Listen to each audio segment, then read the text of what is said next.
بسم اللہ الرحمن الرحیم۔ السلام علیکم دوستو۔ ہاتھ اور پاؤں کا سن ہونا ایک غیر معمولی احساس ہے جس سے ہمارے ہاتھ، پاؤں یا جسم کا کوئی حصہ سن ہو جاتا ہے، یعنی بالکل بے جان سا محسوس ہوتا ہے۔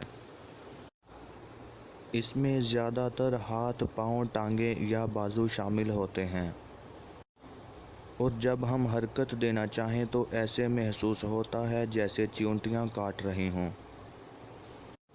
یہ عارضی طور پر بھی ہو سکتا ہے اور کسی بیماری کی وجہ سے بھی ہو سکتا ہے۔ اس کی بہت ساری وجوہات ہو سکتی ہیں۔ کسی ایک پوزیشن میں زیادہ دیر تک بیٹھے رہنے یا کھڑے ہونے کی وجہ سے پاؤں سن ہو جاتے ہیں۔ ریڑھ کی ہڈی پر زیادہ دباؤ پڑنے سے یا ہڈیوں کے آپس میں ٹکرانے کی وجہ سے بھی سنسناہٹ ہو سکتی ہے۔ ریڑھ کی ہڈی میں تکلیف کی وجہ سے کمر سے ٹانگوں کی طرف جانے والے نروز پر دباؤ پڑتا ہے۔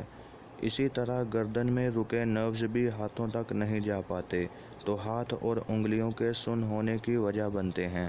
گردوں اور کمر پر چوٹ لگنے کی وجہ سے جسمانی اعضاء ٹھیک سے کام نہیں کرتے اور ہاتھ اور پاؤں سن ہو جاتے ہیں۔ جسم کے تمام اعضاء کو خون کی سپلائی نہ ہونے کی وجہ سے بھی جسمانی اعضاء سن ہو جاتے ہیں۔ سوڈیم، پوٹاشیم، کیلشیم اور دوسرے وٹامن کی کمی سے بھی اعضاء سن ہو جاتے ہیں۔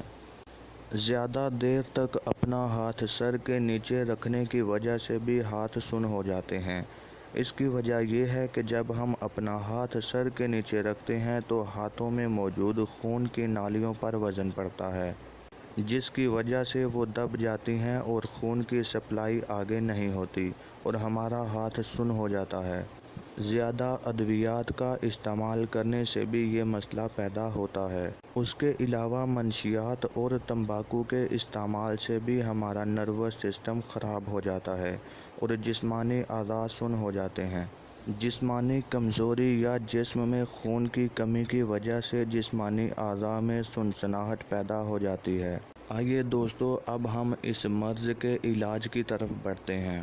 روزانہ ایک گلاس پانی میں 1 چمچ شہد اور 1 عدد لیموں کا رس ڈال کر نہار منہ پی لینے سے اس بیماری سے نجات مل سکتی ہے۔ اس نسخے کو 40 دن تک لگاتار استعمال کریں۔ روزانہ نہار منہ 1 چٹکی کلونجی پانی کے ساتھ استعمال کرنے سے بھی یہ بیماری دور ہو سکتی ہے۔ ایسے تمام نوجوان جنہیں بدنی اور ذہنی کمزوری کی وجہ سے ہاتھ پاؤں سن ہونے کا سامنا ہے، وہ سب سے پہلے اپنی خوراک میں سے کولڈ ڈرنکس، بیکری مصنوعات، فاسٹ فوڈز اور تلی بھنی اور تیز مسالہ جات سے تیار غذائیں نکال دیں۔ نہار منہ سیر اور ورزش کو اپنا معمول بنا لیں۔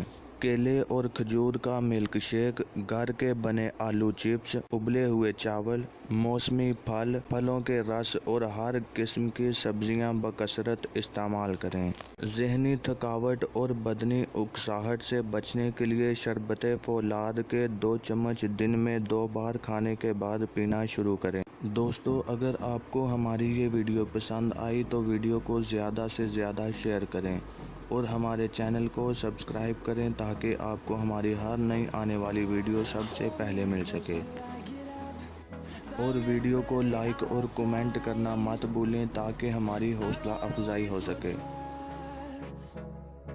The storms we chase are leading us, and love is all we'll ever trust. Yeah, no, I don't wanna waste what's left.